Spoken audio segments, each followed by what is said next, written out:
Hey guys, I just want to make a quick video about how to get out of the game and go back to the lobby while you're in the middle of a game. So say you don't want to play this game anymore.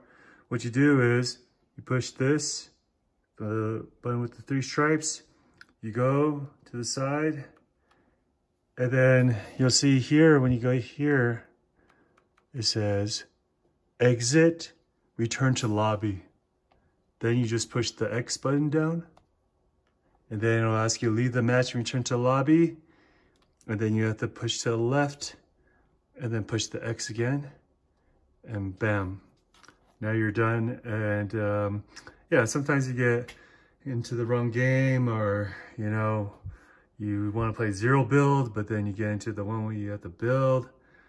So anyways, that's how you get back into the lobby and get out of the game without having to like push the PS or the Xbox and turn it off. Anyways, I hope this video helps. Please like or comment below. Appreciate it. Bye.